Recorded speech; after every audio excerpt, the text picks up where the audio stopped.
So we're going to have a look at a few LinkedIn profiles and see how we would go about charming them up, making them a bit more funny, a bit more engaging, a bit more user-friendly. So I've just picked, just before we start, I've just picked a few completely at random here. Just trying to find a few people that have a bit of information and ones that stereotypically haven't got a lot of humor in them, just so we can see what we could do to add them up. And again, I always say that, you know, you wouldn't add everything in, but it's always good to spot as many opportunities for gags or humor that you can, and then whittle it down. It's a lot easier than doing it the other way around, really struggling for humor. So let's have a look at this one. So digital marketeer at Bootcamp Media, and then some emojis, quite a simple headline. Now, I understand that people who are in the market for a digital marketeer know what one is, but there's a potential there. It's such a commonly used term that there will be a funny way of saying this. And I think one of the obvious ways to do this is to think about how you would explain this to a 5-year-old. Because if you said, Daddy's a digital marketeer to a 5-year-old, they wouldn't have a clue what that is. But if you said, I sat down on my backside all day and wrote things to companies, they might get that. And it's just a more user-friendly way of describing what you do. You know, I do boring stuff on PCs all day. This is why Daddy's got weak leg muscles. You know, what is a funny way of explaining to a 5-year-old that this is what you do? So when you're looking at your job title, how can you explain it in a simple term? Is often an easy way of finding some humor in it. And the emojis, I think emojis have really got opportunity as well. And what it most reminds me of is the fact that obviously graphs, charts, and computing is the cornerstone of being a digital marketeer. But you've got potential here because the reality of being a digital marketeer will be somewhat different. It won't be all graphs and charts and computer. It'll be meetings, it'll be coffee breaks, it'll be sat down, tearing your hair out, that kind of thing. So what you could actually do is say, you know, before the emojis say, this is what people think I do for a living, and then just have the 3 emojis, and then just say, but in reality, my job is mostly coffee, sleeping at a computer, shouting at a keyboard. Just try and bring the element down, bring a bit more realism to it, and show that you're not taking yourself too seriously, and that you appreciate that your job is, you know, somewhat different to most.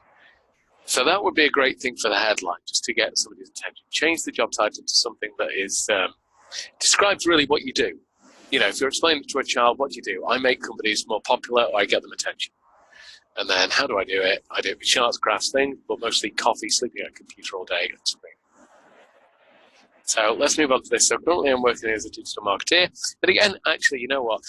If you're not going to use the basic idea of digital marketeer, if you're quite happy to go exaggerated on this, why not go the whole hog? Why not call yourself, instead of a digital marketeer, call yourself a non-analog or anti-analog promotion publicity specialist, image booster, who works in a non-scalable, non-face-to-face sphere.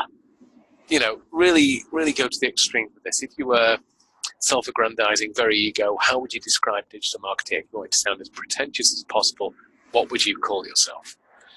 And again, you need to do it in a way that it's clearly obvious that you're not so far up your own backside that people don't want to work with you, but that's pretty easy to do.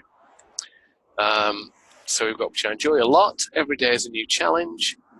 And again, what you've got is with marketing and digital jobs in the digital space, a lot of people have this stereotypical view that every job in marketing is like Google. You know, you go in, you've got basketball court in the office, you've got bean bags everywhere, you've got napping pods, meditation pods, the meeting rooms are filled with grass, weird things like that. So you could say every day's a new challenge. You know, I have to pick between the red and the green bean bag, or I have to work out who I'm going to play basketball at the 11:30 meeting. I have to work out what kind of caramel latte I'm going to be having for lunch. Really play up on that. I have experience in web design, WordPress. Now, when you're listing stuff, it's great to have something funny at the end of it. So you can say, I have experience in web design, WordPress, sitting on my backside for long periods. I have experience in web design, WordPress, developing deep vein thrombosis and wearing compression socks. The third one could be something funny about your job. So feel free to look at the stereotype of your role and think, how can I take the mickey? The things like social media marketing. I have experience in social media marketing. Look, I'll prove it. Hashtag marketing. There, job done. Really take the mickey out of your job, exaggerate it. And whenever I see SEO, I think that's a really good chance to do the another stereotypically bad thing. Say, when it comes to SEO, I have the experience, the acquaintance, evidence, exposure, familiarity, empirical data. Really do a kind of obvious black hat social SEO technique to highlight what you know about SEO. Having come from a creative background, I also have a strong passion for graphic design and arts that I use in my daily work for social media posts. So if you've got a strong passion for something like graphic design and arts, you can say that. But I think, especially when it's something visual like that, much better to show it. So if you had a really strong passion for graphic design and arts, you would create graphic designs for things that don't need them. You would be the kind of person that when somebody sends you an email requesting a one-word response, you would come up with a PowerPoint presentation for it. So if it's, Nigel, are you in the team meeting at 2 p.m.? Not only would you send a, yes, I'll be there, you'll also send a 16-page PowerPoint presentation detailing why you'll be there, the route you'll take to be there, how many times you have been there, the year-on-year rise at this, and how you compare to other people. You've come up with everything for it. So, yeah, that would be a really good thing to do because you can add things on there. So why not create a few things? Like, this is how passionate I am about graphic design and arts. I'm creating a graph to show you my attendance at school for the last 17 years. Google Analytics and AdWords certified. I like the way that's kind of emphasized there. But again, it's something you could do if it's take a picture of you holding the certificate, the proudest day, and then Photoshop a massive crowd in the background as everybody in the world has gathered round to see you get your certificate, something like that. Build up a nice visual image of it. And the last bit is the favorite quotes. A lot of people use quotes. So the single most powerful asset we all have is our mind. If it's trained well, it can create enormous wealth in what seems to be an instant, which is a very kind of deep and profound quote, and a lot of people use these. I think a really good way of balancing that out, because, it's good to show your character and the kind of personality you have with quotes and things like that. But I think there's a good opportunity to put a second favorite quote in there, which could be like your favorite Bill Murray / Will Ferrell / Ben Stiller movie quote in there, something completely ridiculous. Like, I can't believe he ate the whole thing, or, I like turtles.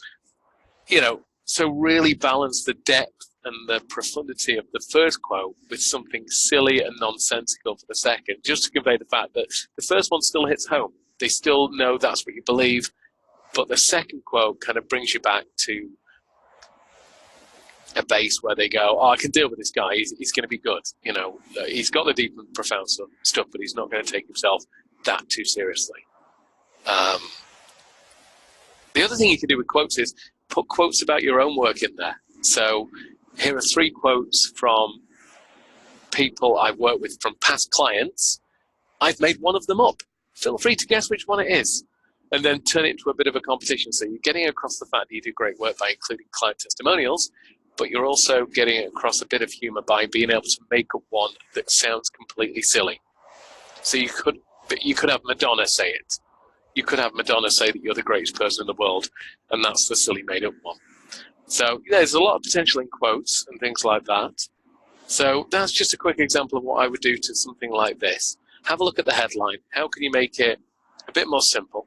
How can you get the humor out of it by making it simple so a child can understand it? Is there another way of using emojis in the opposite direction to make them, to balance it out and show you've got a sense of humor?